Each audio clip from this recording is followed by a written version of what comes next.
Without further ado, let's get to our movie review of Valentine. Valentine, directed by Jamie Blanks, is a horror thriller that attempts to weave a tale of revenge and mystery, but ultimately falls short of delivering a memorable experience. Released in 2001, the film follows a group of women who, years after a traumatic school dance incident, find themselves targeted by a masked killer. The plot centers around Jeremy Melton, a geeky boy who was humiliated at a school dance in 1988. Fast forward to the present day, and the women involved in that incident are being hunted down, presumably by Jeremy, who has vanished from public records. The film stars Denise Richards, Marley Shelton, and David Boreanaz, among others.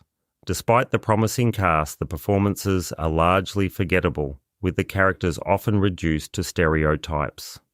Denise Richards, playing Paige Prescott, does her best with the material, but the script offers little depth for her or her co-stars to explore. The film's attempt to create suspense and intrigue is undermined by its reliance on tired horror tropes and predictable plot twists.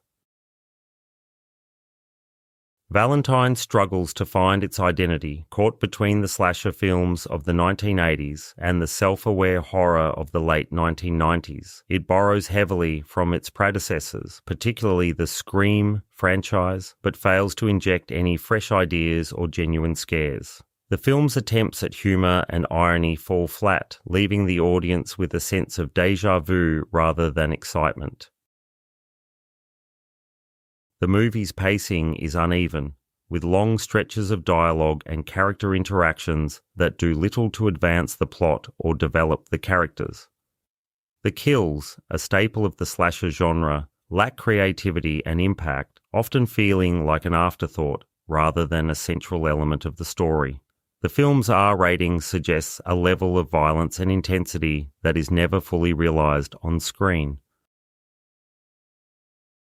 One of the few redeeming qualities of Valentine is its early 2000s aesthetic, which provides a nostalgic glimpse into the era's fashion and cultural trends.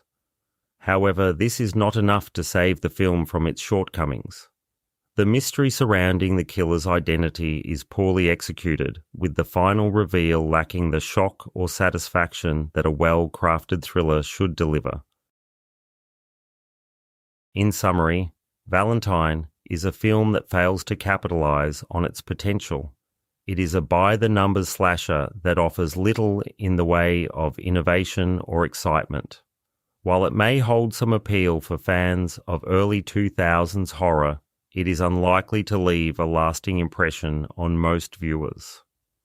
The film serves as a reminder that even with a promising premise and a capable cast, a lack of originality and execution can lead to a forgettable cinematic experience.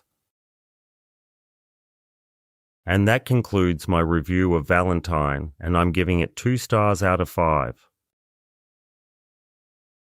Thank you for listening. If you've enjoyed this review, please like, subscribe, and I'll see you next time.